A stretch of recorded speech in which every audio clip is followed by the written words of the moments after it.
Arcade. Oh yeah, I played that. Oh yeah. We played that. We played that. Joseph probably played that too. That's the Church of Satan now. That's your new Church of Satan. That's who they are, man. I'm sorry, dude. I know, that's fucking lame. I played that when I was like 19 to get pussy from goth girls. That was about it. Those guys don't even get pussy. They're just fucking fags. Cosplaying the left-hand path, cosplaying the darkness, man. That's why the reason I left the goth scene. Really. Yeah. It's all about, like, you know.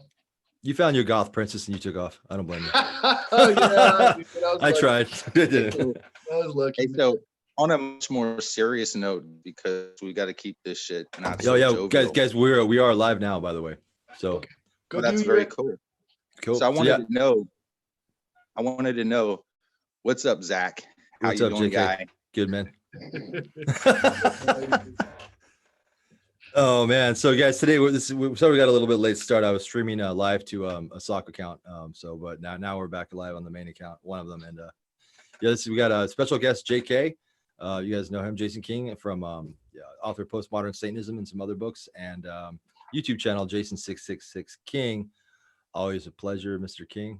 How you doing? Sorry, I didn't bring the red carpet, but Greetings. It's getting washed for next time. You didn't bring the red carpet. That's why I dressed myself in. Oh, good point. Good, got it. How you doing, Mojo? Brought my own, bro.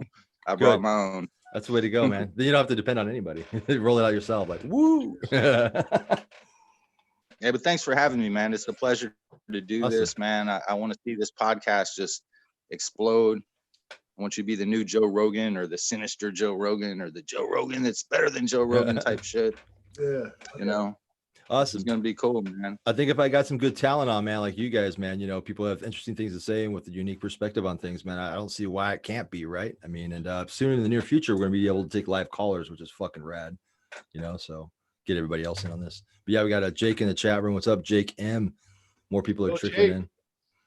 If you guys have any questions, go ahead, feel free to type it, man.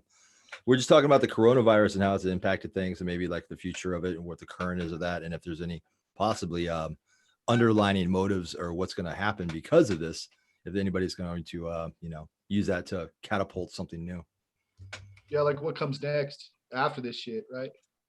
JK, you were saying something about it's not really impacting your life that much, right? Because you guys are essential workers, but maybe it's your kids are staying at home, right? That's got to impact you to a degree, right? Well, yeah, the thing is, what I'm trying to say is, I don't see, like, I've heard all these stories out of New York City, like they're backing up freezer trucks and they're dumping bodies in them and shit. And I don't know if any of that's true. I mean, I haven't seen any video on it or anything like that, as far as like dead bodies piling up in the streets, no. As far as like, my wife works in the healthcare industry, as far as like actual COVID patients, not that many. Not say zero, but not that many. Yeah. What's really causing the friction in, my neighborhood, my community, etc., is the response. It's not the virus. It's the way we've responded to the virus. So we've created all this, mentality in people where, I don't know, maybe 30% of people don't know if they can pay their rent, their mortgage, etc. We've had a somewhat feeble response in regards to a stimulus / bailout / whatever. And it's mostly been top heavy. So people are starting to get a little bit itchy. People are starting to, realize that maybe what a lot of people were saying early on, that we shouldn't let the cure be worse than the disease, is actually panning out. Absolutely. And that's why I see all this stuff popping up all over the country, and they're saying, oh, this is astroturfing as opposed to grassroots. Maybe it's a little bit of both, and who the fuck cares? It's people reacting to something that they see destroying their lives. It might not, be like, oh, I knew somebody that knew somebody that died from it. Well, I knew somebody that knew somebody that had a heart attack. I knew somebody that knew somebody that died from the flu. Yeah. I knew somebody that knew somebody that's fucking entire body was ejected through the front window of their fucking car and died on impact when hitting a tree. I knew somebody that knew somebody that got hit by lightning and died. Yeah. But we allowed this one thing to basically rework our entire global economy. And that to me is far more frightening than a fucking COVID virus. Yeah. A coronavirus, which by the way, the common cold is also a coronavirus. Yeah. So there's that. Sure. For sure. But you said that it's mainly impacting the as far as the stimuluses go, maybe the upper echelon of the society in the United States. So I mean, I would say I'm at the lower echelon of the economic movement, but I don't know. I don't know if you guys got the stimulus check, but I did, and like I'm getting paid like because I'm not an essential worker. I guess passing out free booze at grocery stores and events is not considered essential. I thought it was essential. I thought I was doing a public service announcement, but I guess not. Yeah. But I'm getting like I was considered essential too. I mean, I worked for Walmart, but and I was ready to face this shit. I was just thinking it was bullshit, right? But then I had a relative who got it, and then I have pre-existing conditions, and I have asthma, high blood pressure, and I'm working on my type 2 diabetes, but which runs in my family. But all of those conditions put me at higher risk, apparently, according to the news, for someone that could pass on, that could die. And then halfway down through my month, I get a call from my doctor, who happened to write me a doctor's note to get out of work, is telling me, oh, no, it's fine. Just social distance, wear a mask. I'm like, the people at my work, like, they're not cleaning shit. They're not cleaning down anything. They're even barely putting on their mask correctly, and no one's social distancing. Full families are coming in. So for me, I'm looking at it and I just feel like some of it is just hype and bullshit. And then talking about the economy, like they use the excuse that the COVID virus has caused all this shit. But then you watch and you hear things about like people and speculators like messing with the economy and like attempting to bring this down so they can start a new fucking system, a money system. And it just, and I agree with JK over here, because this is some bullshit, man. Like what's going to kill us most, I think, as being social creatures is the isolation, Well, one thing real quick, just to finish my my line of thought, because my line of thought these days drops pretty quick if I don't finish it. Is that the stimulus whole thing? I mean, I got my bonus. I got my 1,200 because I'm not an essential worker and I'm unemployed due to Corona, whatever.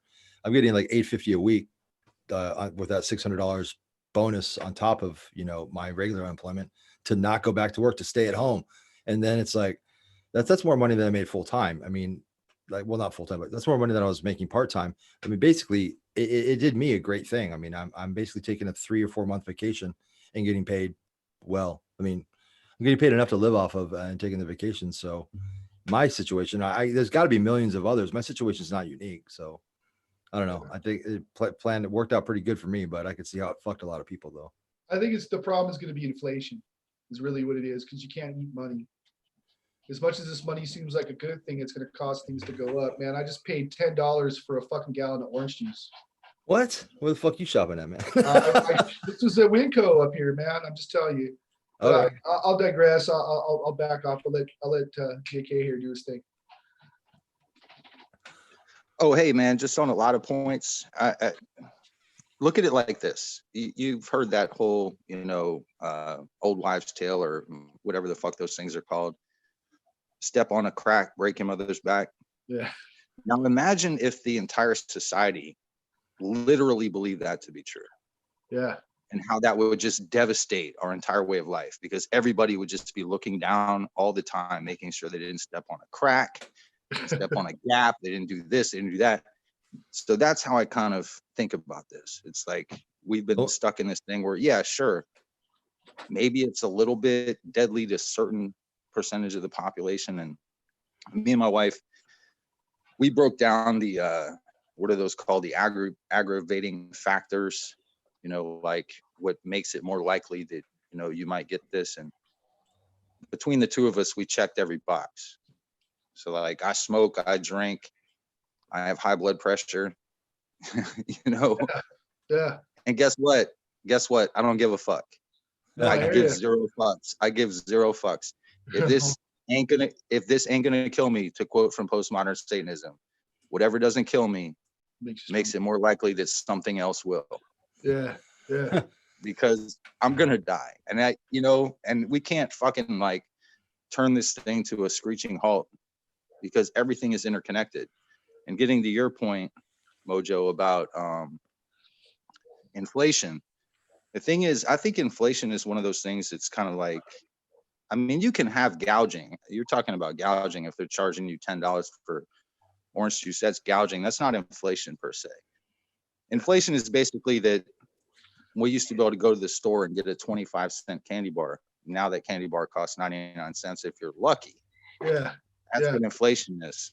But that's not really a problem per se, because if you look at the real value of money, it's always increasing. Like, that's how we're able to do this on smartphones. That's how we're able to have these big screen TVs and drive around in these smart cars that tell you when you need to put a fucking quart of oil in your fucking shit. Yeah, for sure. So there's two ways to look at everything. I mean, I think that's small scale when it comes to what this is going to mean to everything moving forward. I think like we what comes literally next? have no idea how much this not the virus, but our response to it is going to affect things moving forward, especially in light of the fact that this is all coming on, global warming / climate change / can we do anything about it, climate change, which I get the other side of the argument. And hey, what can we really do? I mean, we're doing our best, right? Yeah, for sure. And even if we reduced our emissions to zero, there's still China and India. And they're the biggest two contributors to carbon emissions on the planet. So, all these pie in the sky, Green New Deal type deals, unless it's good for infrastructure, fuck it. Now we need to do what, Trump didn't say this because he went make America great again, but he was echoing the America First movement, which is basically that we should put America in front of, we shouldn't be global, we should be thinking nationally.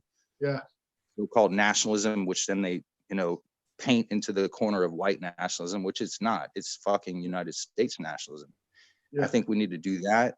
Bring all our military home. Fuck the Middle East. Fuck the Far East. Fuck all that shit.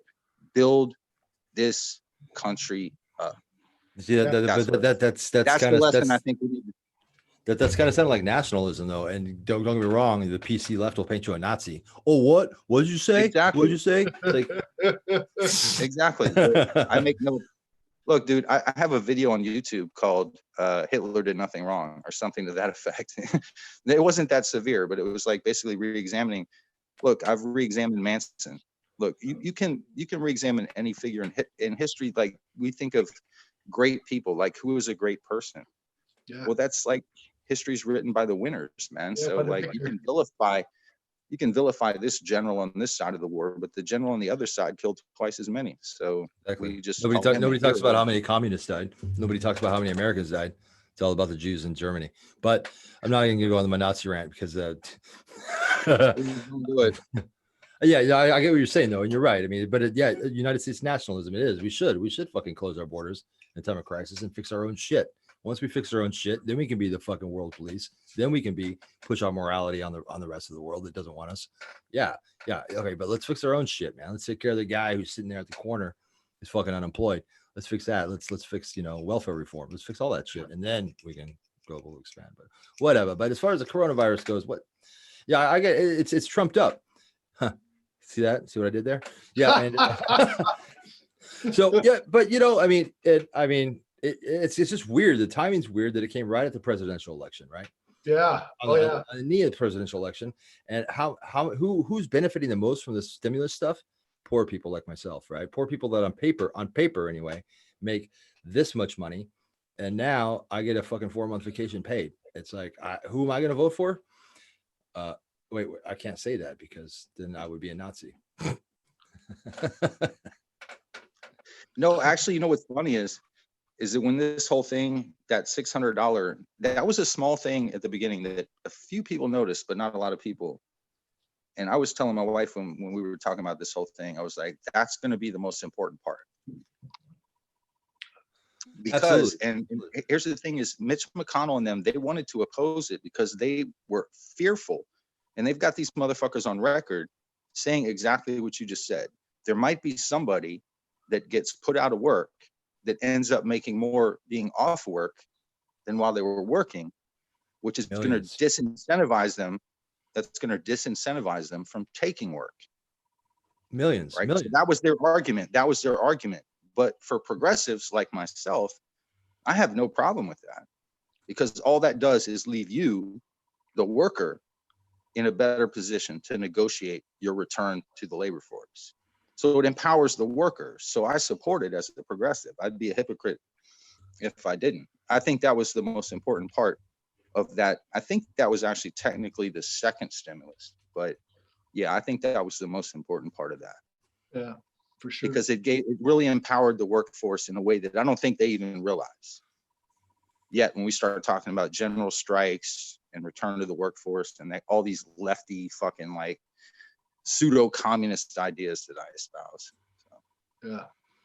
Yeah. Well, I mean, that was something that I think a few Republicans had a problem with too, because like you were saying, like you give people money that they don't want to go back to work, you know, but I think it goes off 50% of the population. Just naturally, you have 50% of the population that doesn't want to work at all. And then you have 50% of the population that enjoys work no matter what it is, you know. I think I'm one of them. I like to go to work. I didn't want to be home. I wanted to go to work. And I even if it was like where I worked at Walmart, man, like I enjoyed taking some time out of my day to just do something. And if I was home, I'd be too much in my fucking head and I wouldn't be earning money, you know. But at the same time, I do appreciate the stimulus.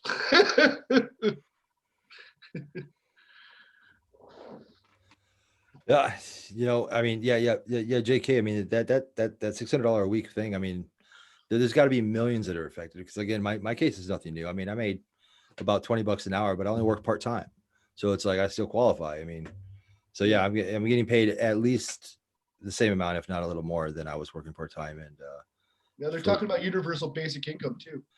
Oh, so I mean, you think maybe it's a push for, you know what, for long-term effects, what do you guys think the long-term effects is going to be though? I mean, honestly, I think it's going to here's what I hope and what I think is going to happen. Two different things, right? What I hope is going to happen is that people will reevaluate what's really valuable in life, right? What we really need, what we're going to do. I mean, that's what I would hope, being, you know, dare I say it, a humanitarian. But what's going to happen is I think people are going to use this as a launching stone to promote more shit, more bullshit, and just to entrap people in more ways of living that we already don't need. But who knows, man? And maybe it can be used for political gains. I'm not a politician, and I don't really give two fucks about politics. I vote for the person that I hate the least. That's it. So, well, it definitely feels like funding, like some of these places would like to stay closed longer so they can receive more funding, at least in my opinion. Hey, JK, I had a question for you, man. Being the author of Post Modern Satanism and the current, do you think that this works into your concepts of the satanic current and the wheel? That's so funny. That's so funny that you asked me that, because when I was thinking about what we might talk about, I was actually going to broach this topic. So awesome. I'm ready for it. And yes, 100%, this absolutely valorizes everything I said in postmodern Satanism. Absolutely. Because this thing will make us stronger, regardless of what that means. Because look at who this virus is actually targeting. It's targeting the old, the sick, those who maybe need to get culled. And then also at the same time, our response to it is perhaps culling our notions of culture, society, etc. And I don't think it's by coincidence. And we're talking about the cui bonos of all of it. And like Trump was in this really super awesome position coming into re-election. And then all of a sudden this happens. And then all of a sudden certain things happen about Bernie Sanders gets eliminated by this coup d'etat of the establishment Democrats. And then Joe Biden has the Tara Reade thing blowing up. And it's like, who's really benefiting from all this chaos? And if we look back at history, we see who's benefiting. It's those that play both sides. Yeah. And they've been around since the very beginning. They financed both sides of every war. We've seen it from, I mean, even the American Civil War. You'd be surprised Yeah. at who was financing what, and those guys at the really, really tippy top. And we don't need to talk about, you know, pointy hats or anything like that, or small hats or anything. We don't need to go that route, but there are certain people that are benefiting no matter who wins and who loses. Yeah. But that counter current only proves the current, because until somebody deals with that, until that's dealt with, all it's going to be is that wheel turning forward. Yeah. Regardless of whether, look, if you're underneath the wheel, you're going to be, oh, the wheel sucks. Oh, you're wrong. Postmodern Satanism is wrong. But guess what? From the point of view of the wheel, doesn't matter what the fuck you think. Your traction. That's Your kind of traction. that's kind of the point. That's kind of the point of postmodern Satanism. Absolutely. So even if I die, even if I'm dead in a week from coronavirus, my point still stands. I guess Absolutely. I was just under the wheel. I guess I was just weak. You know? You at one point you're going to be pushing, and one point you're going to be traction. You know, I mean, it's going to happen to everybody at one point. Hey, but by the way, I'm going to give a shout out to people that are in the room. Dark Fool's in the room. What's up, Dark Fool? We all know Dark Fool. Matt. And yep. And people are asking some questions. I'm just going to rattle them off real quick, and we'll try to get to them. Yeah, cheap gas. Somebody asked about cheap gas. Yeah, gas dropped $1 a gallon in California. Now it's down to like a manageable, just barely under $3 a gallon. That's in California though. I can't speak for everybody else. I heard it's better in the different parts of the country. Do you have a video about your tats? Blah blah blah. Yes, no, I don't. I'm working on that one. I'm still working on my tats too. So just yeah. So basically, yeah. Okay. So the questions. Yeah, if anybody have any questions, man, type them in the chat. I can't really what do they call that? Multitask very well. I get stuck in one train of thought, and I roll with it until that fails, and then I go back and look at my other options, which is kind of bad on my end. But yeah.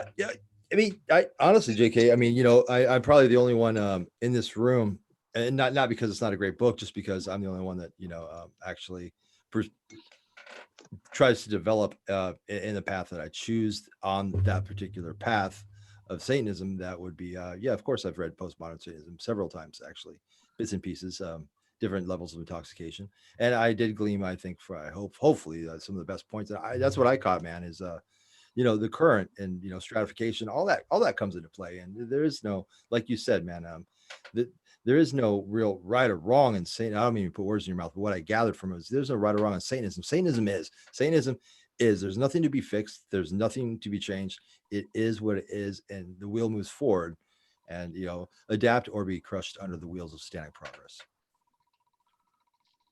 Exactly. That's it. And we don't know. I mean, we do know a little bit about why that's true, just given the nature of our particular universe and the physical laws therein, about especially conservation of mass energy. So given that whole formulation, it's going to create this kind of like when you start boiling water and you first notice the boil it starts at the bottom, and you see the little bubbles form at the bottom, and then they start rising up, and then you get boiling on the surface, and then pretty much everything is boiling. That's our reality. And I mean, this is why I classify it as a form of a divinity, is because it's some unchangeable facet of our existence. And like, if you look back at what, ancient cultures venerated, they venerated those things which were beyond their control. Now, a lot of those things we've been able to control, whether by knowledge or by tapping into them, like with the example, what the ancients would consider to be the bolt of Zeus. Now we use that to power everything. That's electricity. So those things we can control, we demystify, we take away their God status. But I think there is a fundamental nature to reality that we'll never be able to take away. And that's why I'm a Satanist, is because I believe that within at least our particular universe, that's the most important force at work, if you will. Now, on a higher level, of course, I'm a Buddhist, but that gets into multiverse, not just universe. But with regard to this particular reality, yeah, pretty much Satan rules, man. I mean, what are you going to fucking say about it?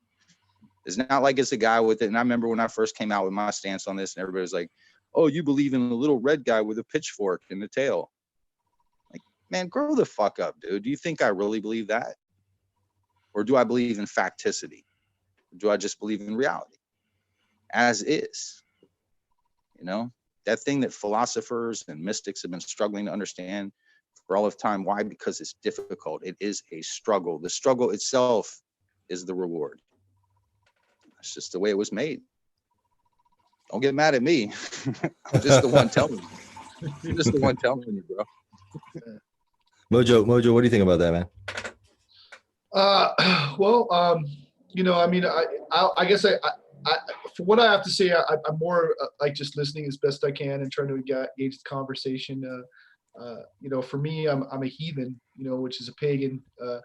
I tend to, you know, but I don't know what I'm trying to say here. What I'm trying to say is that, you know, I respect Satanism. Some of my best friends are Satanism, or into Satanism, and I've read LaVey, and I haven't read your book, man. I don't mean to be rude, but I love hearing you talk about what you're talking about.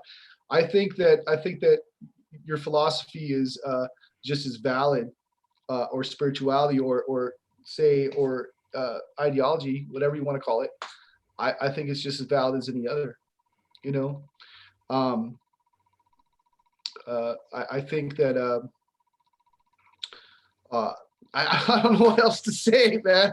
I think it's valid, though. Well, think of it this way, and I'm not gonna try to get too Buddhist with this shit. No, that's cool. But if a man needs to drive a nail into a piece of wood, you wouldn't give him a crutch. For sure. But likewise, if a man is hobbled and needs to be able to walk, you wouldn't give him a hammer. For sure. So the hammer and the crutch are equally valid, but only to the person to which they are proper. So spiritual paths are not like anything that we could call fundamentally true to the exclusion of all others.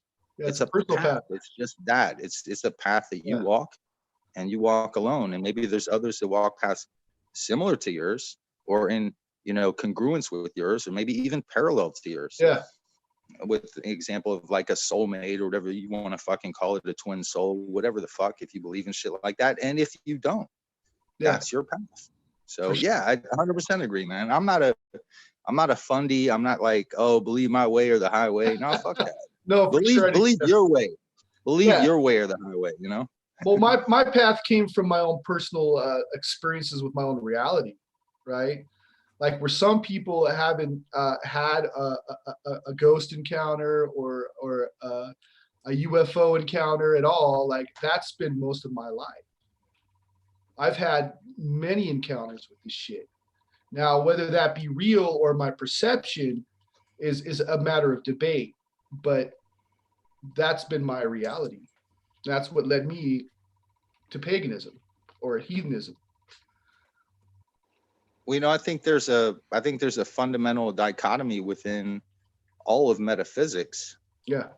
Which you just touched on, which is basically which is more fundamental, the objective world or the perception of it.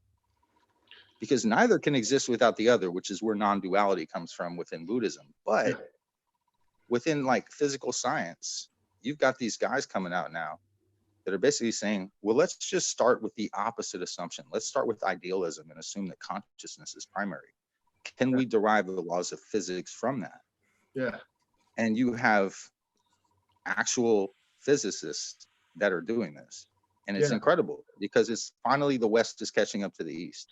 Yeah, it almost feels like science and metaphysics are starting to combine together a little bit, at least with some forms. They've always been connected. If you really read Aristotle, what the metaphysics was what you did after you did physics. It was beyond physics because there's always going to be that asymptote of understanding. past J, which J, we cannot push. JK, real quick. I keep noticing, and I support this because we've talked about this before about linking, not linking, but if you poke behind the veil of Satanism, and you will see Buddha in a certain light, maybe a darker light, but at the same time, I don't think people are ready for that, man. I don't think people are still wrestling with concepts of the satanic panic, and now wrestling with greater concepts of the LGBT left movement as Satanism is perceived by the public. But I agree with you, man. And, you know, I think that we're talking, though, on a level that I don't think most of our audience is going to grasp. Not to diss my audience, but I'm just saying I don't think people are ready to associate Buddhism with Satanism, although I wish they were, because I think at the end of the day, if you reduce things in, like, you know, if you've ever smoked crack and you boil down some fucking baking soda and cocaine, you know, you get some crack. I think it's too crack for most monkeys. I think it's too crack for most monkeys. Oh, I didn't say that. No. Jorge? Oh no, Jorge, you fired Jorge, right? I got she Jorge talks. died. She talks once in a while, but I think according to canon, Jorge actually died trying to go across the border because he was mad about Trump being elected, or that Trump deported him. I forget what the story is, but he's in the canon. I think he's dead. I mean, I could always resurrect him. I could do a Lazarus on him because, of course, I'm the Lord and Savior Jesus Christ. But it is what it fucking is, bro. The Jorge got deported based on Trump's non-active policies. Yeah, exactly. No, his mythologies. His continuation of Obama's policy. Basically, Okay. That's what the left never calls out. So, like, they want to say, "Oh, he's putting kids in cages." No, he's keeping the kids in the cages that Obama put there. So just fucking get over it already. I have a question for you both, man. As far as Satanism is concerned, right? Like, some of the first books I read before I started going into different parts of the occult and like paganism and such is a stepping stone. And I got this from LaVey watching a movie about Boyd Rice, right? Which was that it started off with disdain for the Catholic or organized religion, or at least the way people were acting and saying that they were all holy, right? But at the same time, I think it's a stepping stone for thinking outside the box, right? Like engaging in certain or reading about different things out there. If I hadn't been for like reading the Satanic Bible, I wouldn't have gotten into other books. And I don't know how you guys feel about that, like, or exploring outside of that. But I think that it's fundamental to that, right? Like the Christian and Islam and I mean, whatever, those are all like organized for the people who are not thinking outside the box, right? Well, I'll take it to start. And basically what I'll say is this. In Buddhism, there are known as the yanas. A yana is basically a vehicle. Think of it like a canoe to go downstream with. There are 9 of these. They are not equal to each other. In my videos, I call them belt levels. You can have a white belt that goes down the stream, and they might get all the way to the end, but they had to take the longest path to the end, etc. So you can, analogize this to the rest of the belt levels, and you can see that at the final belt level, it's instantaneous.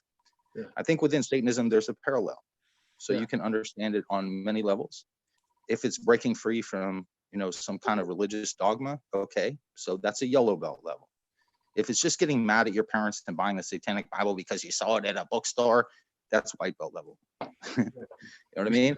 When you get to postmodern Satanism, then you're talking about maybe red belt level, because I can't break you through to that final stage. But there's various understandings of this. But yes, it all does have to do with abandoning categories, thinking outside the box, realizing that you are the center of your own universe. If that's a form of weak solipsism, then that's what it is. If you choose to and this was one of the things that LaVey was, with his whole fucking, like, he wanted to create a, world of robots and whatnot. Yeah, well, that was like a metaphor. Yeah.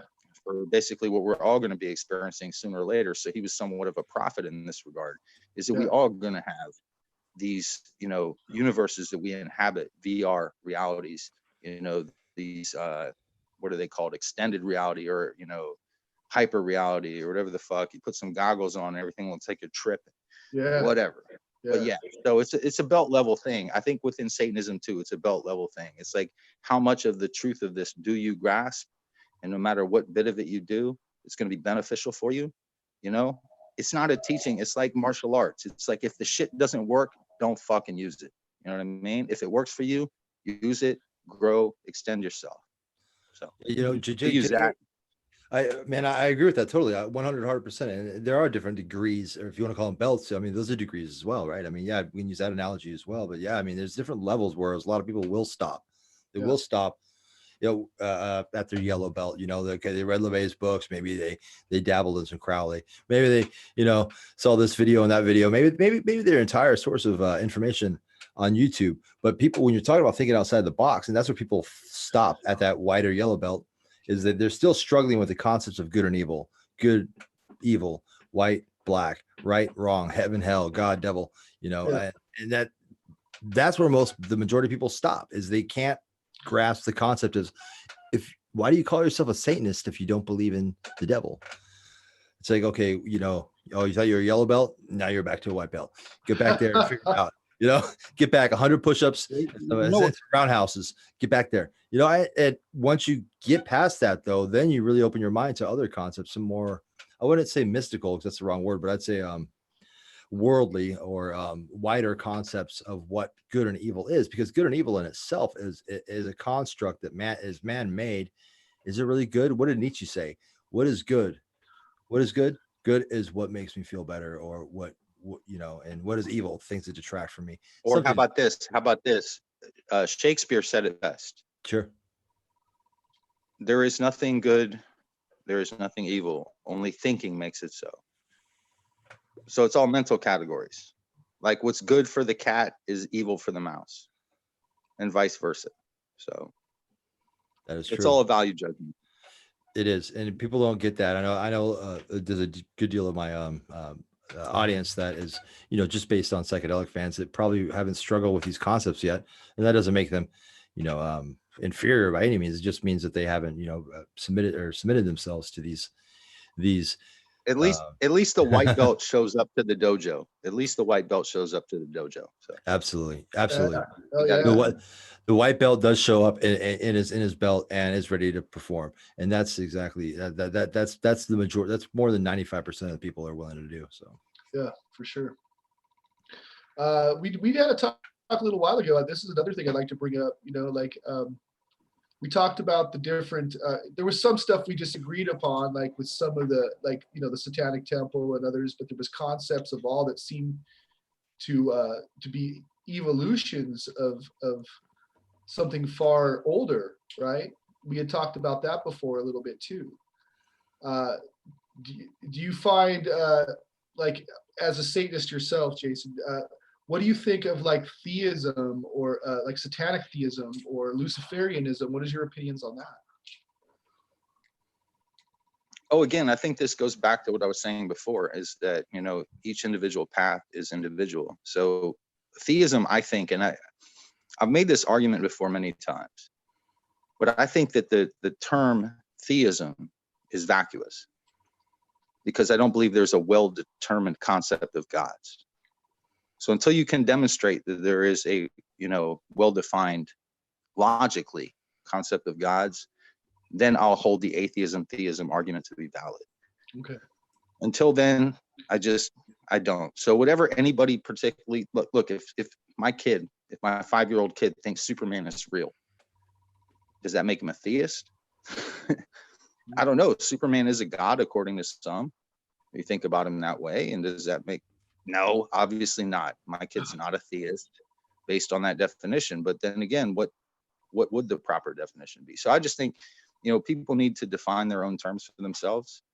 Like, theistic Satanists can be as silly as fucking somebody who's basically a Christian, but just hates the Christian God, and so he worships the imaginary guy with the pitchfork and the red skin and the tail and whatnot. And, you know, like I said, some kids believe Santa Claus is a real guy that comes down your non-existent chimney and eats cookies that your sister ate. Whatever. Fuck it. You know what I mean? It's just silly any which way around. I mean, What about this, JK? What about people? How do you feel about this, man? How do you feel about people who take a political movement, a left-hand approach, and gut the fundamentals of Satanism and the foundations of Satanism, and basically almost in contradictory, almost antagonistically oppose the same fundamentals and foundations, and then rename it Satanism, and then call that Satanism as it is today?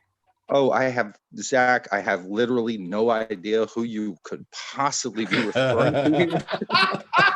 There is, look, okay, we all hate the joy of Sitchin Ministries. Oh wait, no, forget that. I think they still exist, which is funny, and I refuse to call them. I call them Joy Sitchin. But we all know who you're fucking talking about. We know you're talking about that glass-eyed idiot. And yeah, look, dude, it's obviously a marketing ploy. It's obviously somebody that, Paul Valentine used to say something to me. He said, I out-LaVeyed LaVey, which that's arguable. That's very arguable, okay?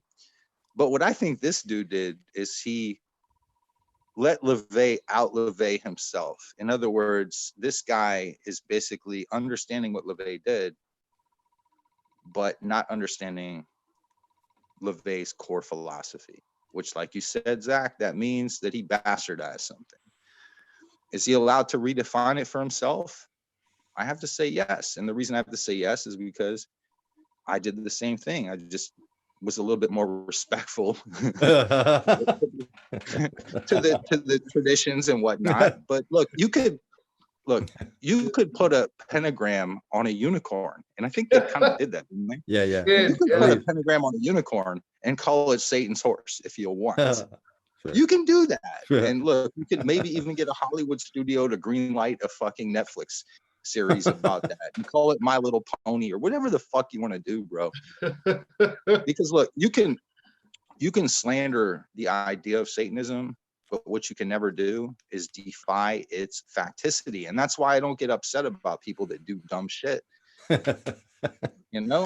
Like everybody can't be cognizant of reality. Some people have to be, like we say, the people that are just getting ready to get turned under the fucking wheel. There are those people. They exist. We know who the fuck they are. And if they want to do, shit like, I don't know. What do you think? What do you think of this analogy, man? I like this analogy. Let's say I go find myself a turban, and I'm a fan of rainbow turbans, so I put a turban on my head. It's a rainbow turban, and I walk up, to a group of Muslims, and they're just looking at me like, "What the fuck?" I'm cool. I'm like, I want to fit in because I got a turban. Yeah, it's a rainbow turban. That's like different, man. Like Satanism has sure. the fluidity. Actually, I'm gonna fuck with you a little bit. Fuck with you a little bit. Okay. Muslims don't wear turbans. That's the Sikhs, and that's why the Sikhs always get fucked up every time there's a Muslim attack, because it's like, oh shit, those guys in the turbans. Except those are Sikhs. But no, I get you. You're talking about the little fucking Muslim hat. Yeah, of course. Okay. I got you. And make a rainbow one of those motherfuckers. Yeah, I got you. You get fucking murdered. If not, they're at least gonna look at you. That's the punchline. You get murdered. Yeah. Well, they're at least gonna look at you and be like, oh, have you read the Quran? I'll be like, no. They're like, oh, do you believe in Allah? I'll be like, no. Do you follow our ways? Do you fundamentally believe in our ways? I'd be like, no, but I got a fucking hat. It's a rainbow color, motherfucker. I'm a fucking Muslim. And they'll be like, no, bow down, you're dead. And you know what? I agree with that. They wouldn't even tell you to bow down. They just fucking beat the fuck out of you, bro. Yeah. You just get whooped. But I mean, Satanism has room for fluidity and growth and different ideas. That's why you have the different ideas that have come out. Like you had LaVey played the trickster, right? And then this guy, what's his name for the Satanic Temple? Glass-eyed motherfucker, right? He took on, while bastardizing it, he still took it on and had the fluidity to be able to do so. He took on the adversary archetype, right? And then you have Luciferianism. These are all different orders that allows fluidity and new ideas, regardless of whether you agree with them or not. Where organized religion is more rigid, right? Like you have to follow a certain doctrine. Like There is no other way. And that's one of the things I really enjoy about it. But only to an extent. I mean, to an extent, yes. I mean, there definitely is room to grow, and I think LaVey himself wanted people. That's why I think he appointed Boyd Rice to be the high priest. Is he wanted somebody that was cutting edge, somebody that would adapt to the times. But you can't call yourself a Satanist if you don't believe in the fundamentals of Satanism. And the fundamentals of Satanism is written by Anton LaVey. Now, certain things are satanic, sure. Certain principles are satanic, and even the group that we're associated or talking about, they do have satanic aspects of them, but you can't just gut it and replace it with My Little Fucking Pony and fucking stupid shit, like, and they still call it Satanism. I'm not saying that I disagree with that. The thing is, okay. Here's what we can do, and I'm gonna try to nutshell this as quick as possible because I think this really hits on something really, really fundamental in difference. Sure. I view Satanism as essentially a libertarian philosophy. Okay. Christianity, Islam, etc. These are authoritarian religions. They have the right to determine who is. Like, if, for example, if you call yourself a Christian, but you deny Jesus, you deny God, etc., they're allowed to say, fuck you, you're not a Christian, go suck a dick, right? With me, I can do that on a personal level, and I get you, Zach, 100%, because yes, if you do not support the fundamental ideals of Anton LaVey, which I do, I just expand on them and I kind of move beyond them a little bit. But if you deny those, can you be a Satanist? According to my personal opinion, fuck no. So I agree with you, Zach.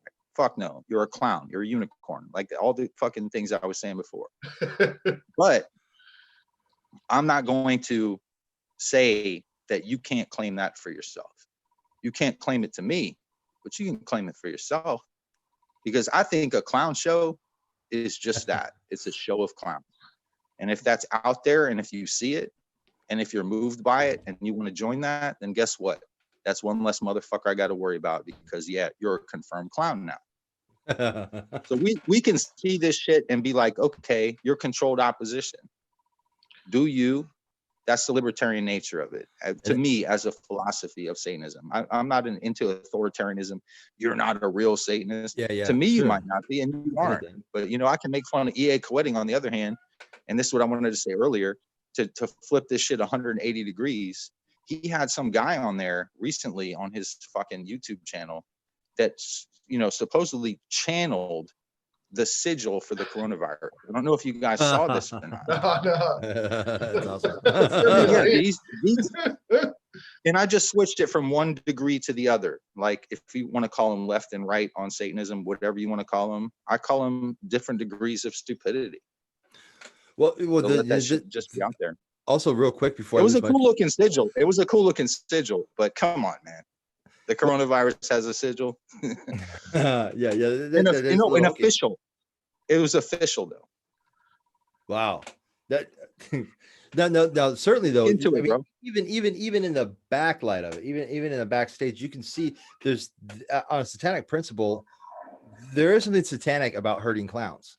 That is, the shepherd of the sheep is ultimately a Satanist as well, right? I mean, on that level, you're right. It moves a group of people that might be associated or want to associate with a concept that they don't understand over here. It makes them easier to identify. So there's something satanic about doing that in itself, and there's something satanic about the power in itself that somebody was able to take control of the media and alter the public perception of what Satanism is. It is worthy of respect, in my opinion. But basically, it boils down to the ultimate nature of both Satanism and magic in general, which is just the proper transfer of energy. Yeah. I mean, if you look at the fundamentals of the entire project, that's what we're talking about. We're talking about being able to move energy reliably from point A to point B at will. That's what we're talking about. And whatever means we do that. If we make a really great stock trade and now we're a billionaire, guess what? That's magic with the CK.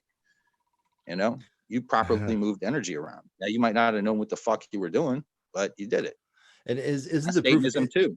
Isn't the proof in the pudding? That's my problem with E.A. Koetting, is that if you can really resurrect demons and you control demons and spells and this and that, right? If you really use sigil magic as described, why are you still, cleaning carpets? Like, wouldn't you like, I don't know about you, like your first thing, man. Why would you get busted with meth and cocaine and drugs, not in guns? Not that I have a problem with that, because that just makes you kind of gangster. Actually, that kind of gives you a fucking thug point in my book. But at the same time, like if you're really demons getting on your side and you can really tell people how to make spells to improve their lives, well, why haven't you done it for yourself? Fake it till you make it, bro. Fake it till you make it. That's the shit in a nutshell, bro. Hey, that's it in a nutshell, that bro. makes Fake sense. It till you make it. That makes sense. And if he told me that, I give him a fucking cyber high five right now. Word. So back on the coronavirus. Are we still talking about coronavirus? No. We're talking about Satanism, but as you go on, wherever you want to move this, you're the host. JK, what do you think, man? You're highlighted, man. Is there anything you want to talk about? Highlighted? Nah, man. Okay. Yeah. Well, all right. How about this? Uh-huh. Where do you see the world in 2 years?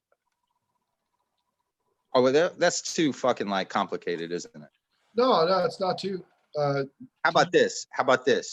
Trump 2020? I mean, I'm gonna vote. I'm voting for him, but that's not my point. My point is, do you think he's gonna win, or do you think this deck has been so stacked against him? Because I do think, getting back to what we were saying earlier, I think there's some chicanery going on here. I think there's a certain.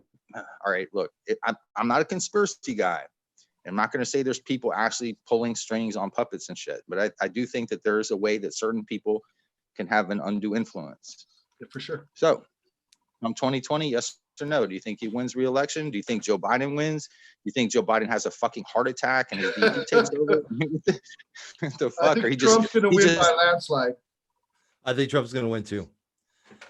I don't care what. The only reason I think he wins, but not by a landslide. But yeah, I think he wins. The only reason is I think turnouts. Go ahead. Sorry. I was going to say, I think turnout's going to be a big thing because Trump's polling it like technically he's losing to Biden, but I think that the people that are answering the phones and saying, yeah, I'd vote for Biden are actually not going to. And I think Trump's base is going to show up big time. And I think a lot of disaffected Bernie voters like my fucking self are also going to show up and vote for Trump. And I think it's lights out for fucking Joe Biden. Well, Biden's already lights out, but a giggling fucking like he seems to have like Alzheimer's or something going on with him. Like they needed him as dementia. A symbol, but he's I don't think he's got it. It's stage 1 dementia. It just really is. Yeah, like dementia for sure. And if you don't like him, vote for the other Biden. And then you have a verification with like 5 other people about this person that he had sexually assaulted, and then being so vocal about women's rights. Like it looks really, really bad. Like, I'm not saying that. What looks worse actually is the hypocrisy of all these people that were, when Brett Kavanaugh was being confirmed to the Supreme Court, all these people were coming out, believe her, yeah, etc. Now all these same motherfuckers is like, believe him. Yeah, so we see it was all fake. That's what we see. It was all fake. It was manufactured. And then there's definitely. Let me tell you this, and I believe both women. I do believe both women.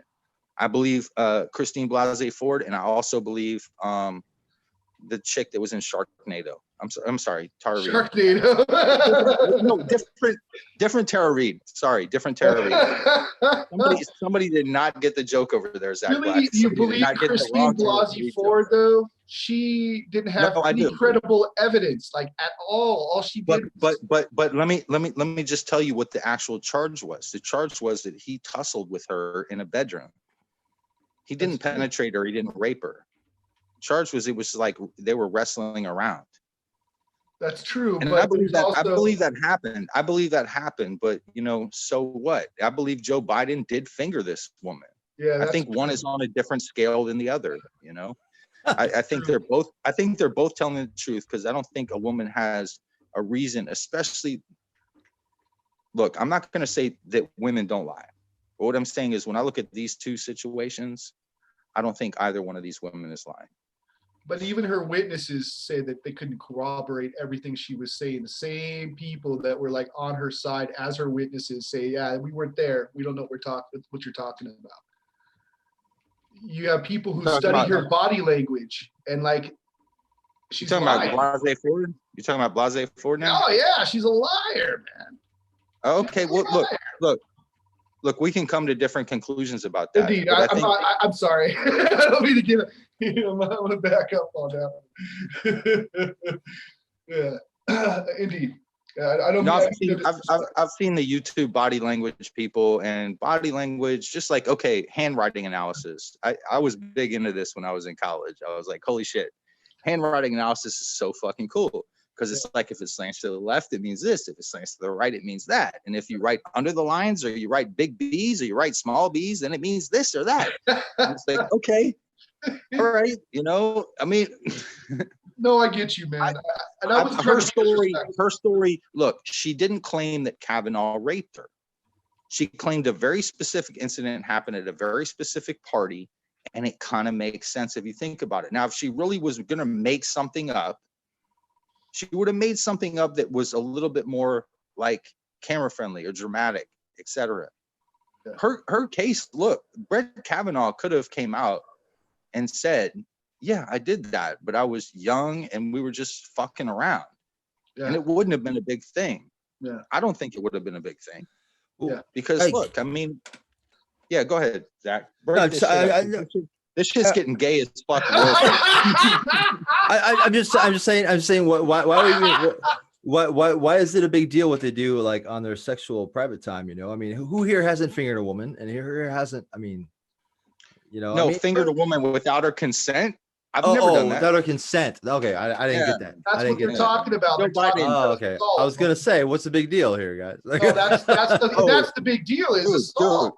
Dude. There's gonna be a super PAC for Donald Trump that does the Billy Bush interview, grab him by the pussy, and it's gonna be a mashup with fucking Joe Biden actually grabbing a woman. I want to see that. I'm gonna guarantee you this shit's gonna come out. Trump won't do it himself.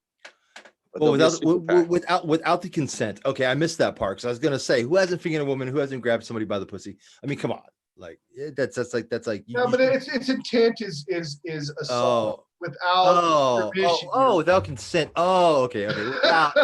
Okay, that's a little different. Okay, I'm sorry. I mean, lost that there. Okay. I mean, everything that's been up to this has been drama. We talked about this earlier. I've talked this with you before. I mean, every single thing that's led up to this has led to some weird event in the news. I mean, recently they just brought out the whole UFO thing again, right? Like the coronavirus, the deaths are going down. Oh, we need a new thing. Here comes the Pentagon with UFOs. Here's an investigation about so and so doing this to so and so. There's always been actually, you know what's fucked up is the way you're interpreting it. I could interpret it the exact opposite. They're trying to bury the lead. They're trying to bury the lead. Exactly. They don't want you. They release these fucking reports. They declassified these reports in the middle of the pandemic when nobody's paying attention. Exactly. They buried the lead. So I could go the opposite of you. Yeah. Maybe. So what about UFOs? Are they fucking real? Maybe they're trying to move people's thoughts away from. I think they're trying to build up the military. I think they lost control of the narrative. Or at some point somebody wanted to release this video, and in my opinion, it's to make the military, after years and years of bullshit. The video was already public, bro. Yeah. The video was public for a while. No, they just confirmed it. They finally confirmed it. In 2017, that's what I'm saying. But it definitely, I mean, it's weird. You got Space Force coming out just before this video is released. Like, it's fucking weird. Like, there is some weird shit going on here. Sorry. There's some weird shit in this stuff. You have to admit it's weird.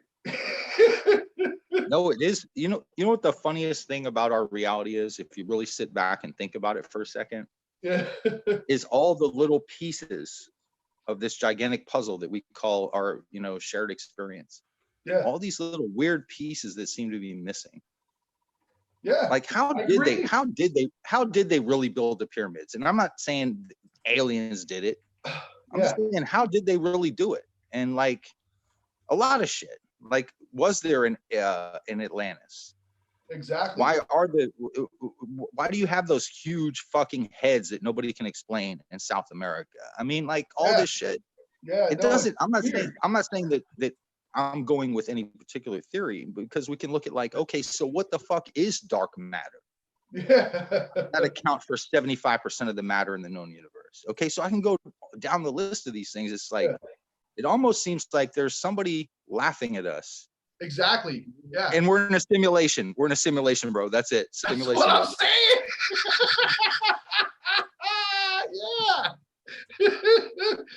Yeah. Yeah. I feel it too. Got to put you on point, bro.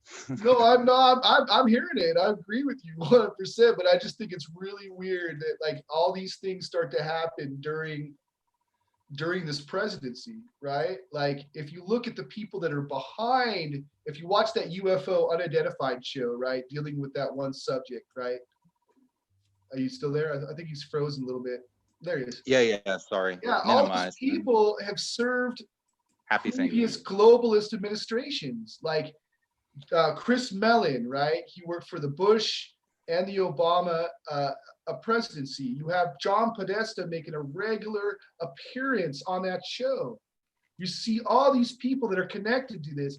Just Don't before, even get. You can't even get started, dude. I could do even worse. We could go down. Look, there's the guy that I want to shout out.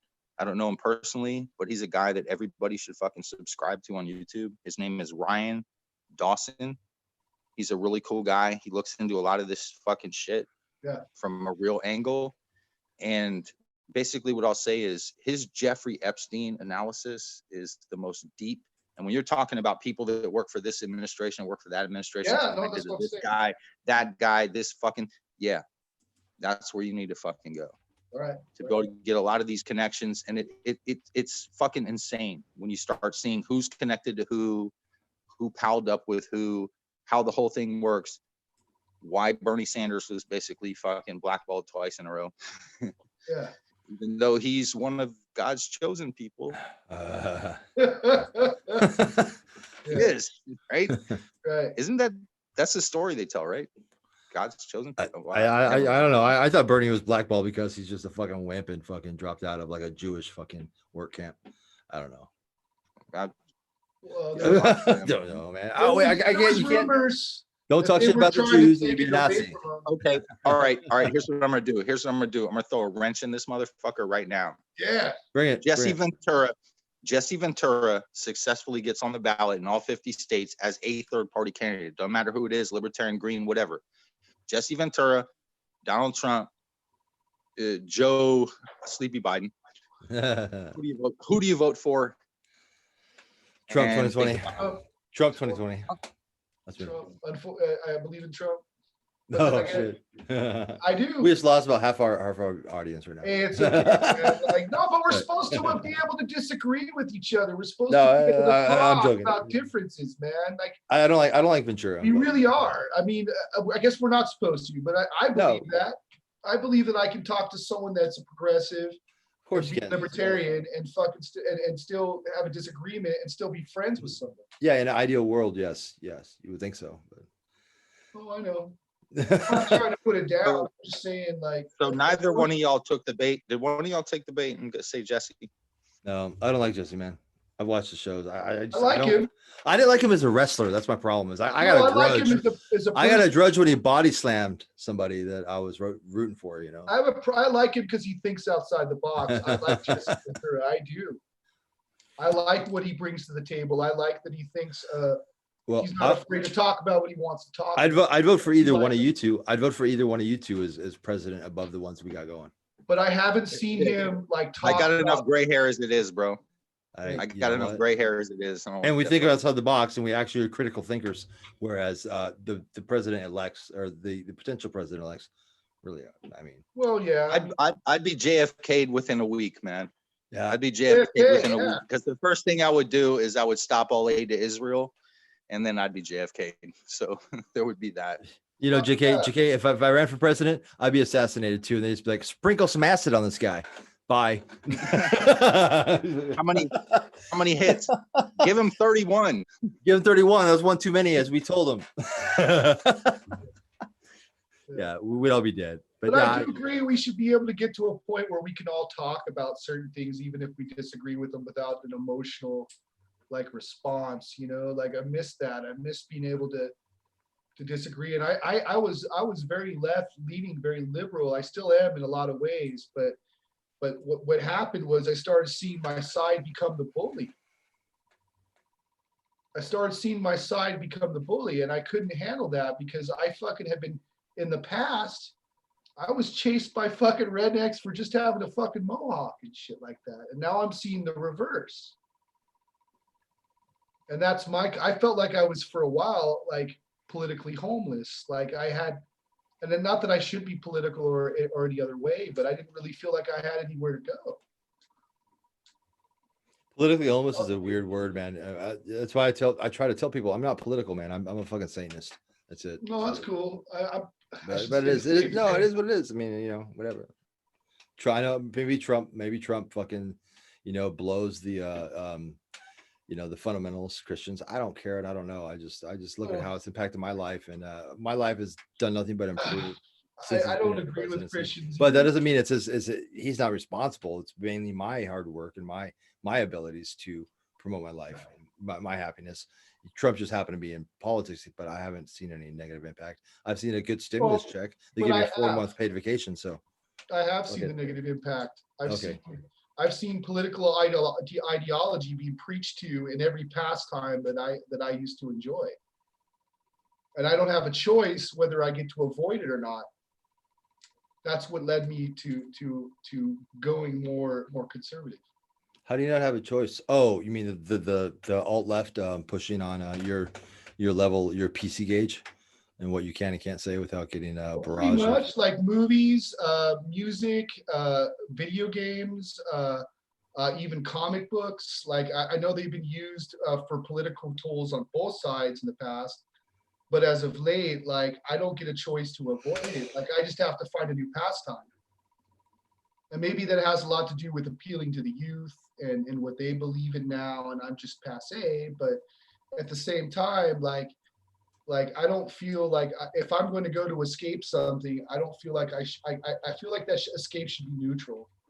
At the same time, I should be able to make the choice for myself of what I want to believe in, and at the same time, I want to be accepting of everyone. But I don't feel like if I'm getting pushed a message every time, that you've taken away my choice.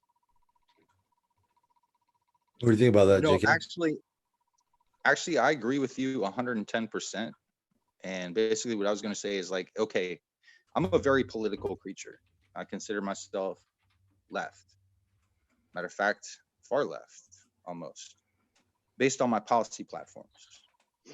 But there's a few things that I'm far right on. The first one being Second Amendment. I'm super pro gun.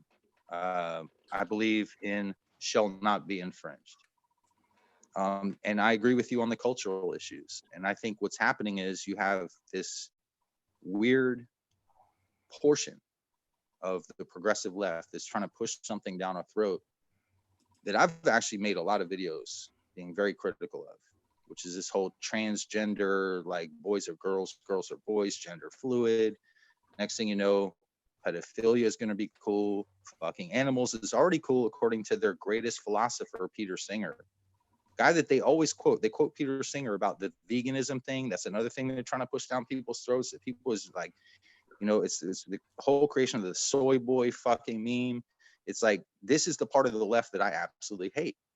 Yeah. And that's my side. And so, like, I see what you're talking about. It's like you feel like you have no political home because the side you're rooting for is actually doing a lot of these dumb fuckery things. Yeah. I agree with you. I'm like, what the fuck? But I take solace in the fact that I have my own ideology. I mean, big part of my thing, and I made a video about this, is I believe in open borders, but I believe in two-tiered citizenship. And when you look at the whole thing in context, it makes sense. But if I say I believe in open borders, I get hit by the right. If I say I believe in two-tiered citizenship, I get hit by the left. Yeah. So it's like, you can't win the fucking battle. So yeah, exactly. So why even fucking bother with it? Just have your own ideology and have it make sense to you. Like like I said, I'm pro Second Amendment 100%. Yeah. I don't understand why these fucking lefties is fighting that. Why? You're losing half the country when you do that. Maybe well, I'm pro rights. I believe and I guess this is sort of a satanic view, that I guess as long as you're not an asshole, I'll fucking hang out with you. Like, I don't care what your ideology is. I don't care what your sexual preference is. As long as you're not someone that's going to fucking harm me and my family or take advantage of me, I respect your right to believe in whatever the fuck, or do whatever the fuck you. Yeah, that's social libertarianism. I think we're all on point with that. I think everybody in this chat, I don't think anybody even in the fucking watching the live is going to disagree with that. I think we're all social libertarians. We might as well be. I mean, it's fucking, what is it, 2020, and it's coronavirus. Yeah. Go get your dick sucked and get the virus. Get the virus On your dick. How do they call that, herpes? No. Oh wait, just don't touch it to your face. You'll be all right. And use some dick sanitizer on that. And wipe it down with some toilet paper. Oh wait, you don't got no toilet paper. That's right. I got a question for you. How much do you think some of this extreme ideology has been influenced by China? How much do you think that some of this trying to divide us, I mean, because we used to, like we are right now, like, I mean, you're left and I might be considered a little bit more right now, but like, we're talking openly as just human beings. Like how much do you think this was an attempt? Because we're finding out right now that China's arm has been very long. They're censoring our art, all sorts of stuff. And we're catching them like spying on the country. How much influence does China have in our country? Well, if that's, to me, that's a very complex question.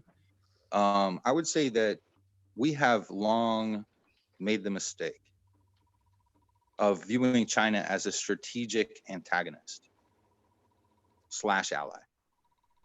So we haven't really, and Trump's been the first president, and maybe this will fit into, a mental math that you might have. Trump has been the first president. I mean, you remember when Nixon opened the road, right? And ever since then, and then, fast forward and you get permanent, normal trade relations, etc. You get the whole fucking Taiwan thing and the agreements and all that shit. China has been playing the smart, long game. And we really haven't. That's true. While we've been in the Middle East, starting wars of choice on the behalf of who. Yeah. China has been doing Belt and Road. China has been investing in infrastructure in ways that put us to shame. They are the major threat on the planet, as far as I'm concerned. Yeah. Russia, come on, man. But see, Russia is strategically aligned with China. So then that becomes problematic for us. Well, we've got 15 different boots in 15 different puddles all around the world. China is doing things that really is, in 10, 15 years, going to be very problematic unless we, right the ship. But do you think, who are we to be world police, though? Who are we to say what China does is right or wrong? No, I didn't say right or wrong. I said strategically as opposed to us. Okay. Meaning that they're doing what's right for them, 100%. Right. And they're doing better at doing that. So, exactly, let the best man win. I'm just saying, if we don't take our heads out of our own asses and get our fucking troops home and start investing in infrastructure, and to go back an hour ago and say what I was saying then, America first, we need to fucking rebuild this country. We need to fucking stop being distracted, because I believe we're being distracted. I think a lot of this, and getting to the coronavirus as well, is a giant fucking distraction. We've been distracted. Absolutely. Before 9/11. 9/11 was a distraction. Absolutely. The war on terrorism, and before that, Y2K. Yeah. There's always going to be a distraction about, because who pulls the strings? Who pulls the strings are the people that's really in power, which is why I'm not political. Because who we vote for, whether it's Trump or Bin Laden or Bernie Sanders, they're just even on paper, they're 1/3 of the vote. But they're puppets. They're puppets for who controls their financing and who's going to get them reelected next. And does it really matter? I mean, at the end of the day, it doesn't. I don't think so. Well, I think actually, and this is the argument for voting for Trump, and this is probably why I will, is because I think he's the least control of any president. I think that's why we're in this fucking mess that we're in. At least a big part of it. That could be. I mean, look at why they impeached him. Yeah. Look at why they impeached him. I thought it was from bullshit from day one. I called it from day one. But all these people, they trot these same motherfuckers out, bring them on cable news, these lawyers, these people that were involved in, like, you know, like, how the fuck can you bring a Henry Kissinger on anything, anywhere, anytime to talk about anything? I'm not saying they did Henry Kissinger on Trump, but they've done Henry Kissinger on other people. And it's like, really? Who the fuck is that guy? Or Bill Kristol. Bring him on fucking MSNBC or Fox News or CNN or whichever one. Bill Kristol, really? Irving Kristol's son? Are you joking me? The guy that's been wrong about everything? The neocon that got us into every fucking war we've lived through? That guy? And you want to fucking listen to that dude? Yeah. So yeah, you get what you're fucking paying for, bro. Yeah. Out of the society, man. Okay, guys, we're running over an hour now. Let's thank you. I'm surprised we didn't get dropped, but that's great. That's great to know. And thank you guys for tuning in. Anybody want to add anything else before they say? I mean, before we say it was really great talking to you, man. Yeah, like, like your points of your points of view, and it proves that like people of different you know, political or ideology, we can get along, we can talk together, we can have a reasonable conversation, even, you know, even of different philosophies, spiritualities, we all can get along. Did it just drop? No, we're still here. Oh, my bad. I lost the feed. My bad. Oh, okay. I just wanted to say it's been really great talking to you. Thank you for your time. Yeah. Oh, likewise, bro. This has been awesome. Yeah, JK, man. Obviously, you know, I mean, you and I have been friends for fucking at least 10 years now. I know we're getting fucking old, but whatever, you know. And it's great to have you on, man. And yeah, I just want to end the show just because, yeah, it's been an hour and trying to keep it under 30 minutes. Hey, bro. So. Yeah. Check your PayPal, man. Okay, cool. Yeah. I will as soon as we log off, and that will be en route. Yeah, you said by Sunday, so. Absolutely. What's today? Saturday? Fuck. No, it's now fucking Sunday, but I sent it on Saturday. So. Okay. Just trying to keep my nose clean, bro. All right. Technically, then you get grandfathered in on a Saturday at 9 p.m. All right. Yeah. That'll happen for sure. Yeah. Yo, all right, guys, man, that'd be great. Hey, and I want to, just for the people that are listening or who actually followed us to the end of the show, yeah, we're gonna try to have some more live guests, like as colorful as JK here, and of course Mojo will probably be here, and possibly even our beautiful third co-host Benefica will be here. And we're scouting for guests, we're scouting for topics. If you have any suggestions, leave them in the comments of the video below, and we'll fucking try to rattle it off, man. You know, this is a new show, and it's fluid, and nothing set in stone. So we should let JK here plug anything he wants to plug. Absolutely. Yeah. No, I want to plug my man Mojo down here. Mojo, it was nice meeting you, bro. Dude, it's great. People want to find my shit. I don't plug. If people want to find my shit, they'll find it. Jason King, you know where to find me on YouTube, whatever. It is what it is. But hey, Mojo, it was nice talking to you, bro. I like it in that counterpoint.